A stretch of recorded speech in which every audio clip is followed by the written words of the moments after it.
కేంద్ర ప్రభుత్వం నూతనంగా తీసుకొస్తున్నటువంటి వక్ఫ్ బోర్డు సవరణ చట్టాన్ని వెంటనే రద్దు చేయాలని డిమాండ్ చేస్తూ జయశంకర్ భూపాలపల్లి జిల్లాలో ముస్లింలంతా నిరసన బాట పట్టారు. ఇక ఈ నిరసన ర్యాలీకి ఎమ్మెల్యే గండ్ర సత్యనారాయణరావు తన మద్దతు తెలియజేస్తున్నారు. సో మొత్తానికి మత సామరస్యానికి ప్రతీకగా నిలిచేటటువంటి భారతదేశంలో కేంద్ర ప్రభుత్వం ఈ విధంగా ఈ యొక్క వక్ఫ్ బోర్డులు సవరణ చేయడాన్ని ఎట్లా చూడొచ్చు?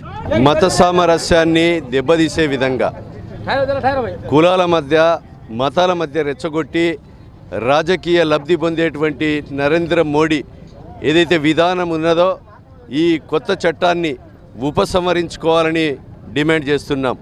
ఎందుకంటే ఈరోజు ముస్లింల మనోభావాలను, మైనారిటీల మనోభావాలను, క్రిస్టియన్స్ మనోభావాలను దెబ్బతీసే విధంగా ఈరోజు ప్రజాస్వామ్య విలువలను మంటగలుపుతూ ఈరోజు కులాల పేరుతో మతాల పేరుతో చిచ్చుబెట్టి 3 సార్లు ప్రధానమంత్రి మోడీ అయి డాక్టర్ బాబాసాహెబ్ అంబేద్కర్ రాసిన రాజ్యాంగాన్ని కూడా అహంకారపూరితంగా కించపరిచే విధంగా ఈరోజు హిందువుల మీద, ముస్లింల మీద, క్రిస్టియన్ల మీద ఒకరికొకరికి చిచ్చుబెట్టి మతాల మీద రెచ్చగొట్టి రాజకీయ లబ్ధి పొందాలనేటువంటి ఒక నిరంకుశవాది మతోన్మాదవాదులను ఈరోజు ప్రజాస్వామ్య వాదులందరూ కూడా ఖండించవలసిన అవసరం ఉన్నది.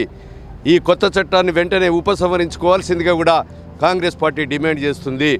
దీనికి అదేవిధంగా ఈరోజు ఈ చేసేటువంటి శాంతి ర్యాలీకి మద్దతుగా హిందూ ముస్లిం బాయ్ ఒక సోదరి మనులుగా అన్నదమ్ముల్లాగా ప్రజాస్వామ్య విలువలను కాపాడే విధంగా, ఒక మత సామరస్యాన్ని కాపాడే విధంగా, ఏదైతే ఉండేటువంటి విలువలను దెబ్బతీసే విధంగా నరేంద్ర మోడీ ప్రభుత్వం చేసేటువంటి విధానాన్ని, కొత్త చట్టాన్ని వెంటనే రద్దు చేయాలని కాంగ్రెస్ పార్టీ డిమాండ్ చేస్తూ ఉంది.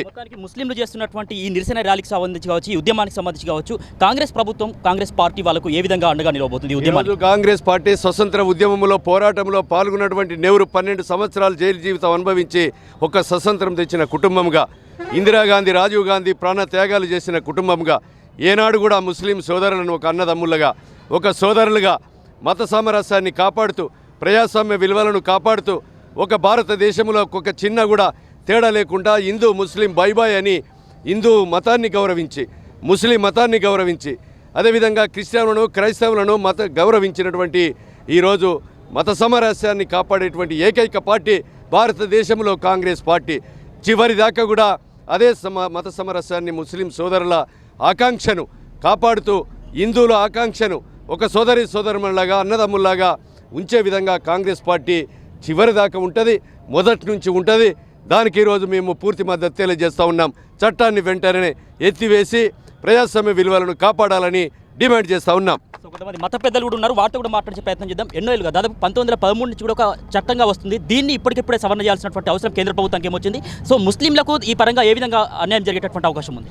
కేంద్ర ప్రభుత్వంలోని బీజేపీ ప్రభుత్వం ఈ మైనార్టీల పట్ల ఇటు క్రిస్టియన్స్, ముస్లిమ్స్లకు అనేక రకాల ఇబ్బందులు పెట్టుతూ ఇవాళ పార్లమెంట్లో నల్ల చట్టాన్ని, ఏదైతే వక్ఫ్ బోర్డు చట్టాన్ని ముస్లింలందరం వ్యతిరేకించాల్సిన పరిస్థితి ఏర్పడుతుంది. ఎందుకనగంటే వక్ఫ్ బోర్డు చట్టం వల్ల మా పురాతన తాతలు ఇచ్చినటువంటి దాతల భూములను కూడా మసీదులు కానీ, ఈద్గాలు, కబ్రస్థాన్లు ఏవైతే ట్రస్ట్ల ద్వారా నడవబట్టినటువంటి వ్యవస్థలు ఉన్నాయో అవన్నీ ప్రభుత్వ ఆధీనంలోకి వెళ్ళే ప్రమాదం ఉంది. కనుక మనం అందరం ఏకతాటిగా ఉండి ఈ నరేంద్ర మోడీ ప్రభుత్వానికి వ్యతిరేకంగా ముస్లింల ఐక్యతను చాటుకోవాల్సిన అవసరం ఉందని ఈ సందర్భంగా తెలియజేయడం జరుగుతుంది.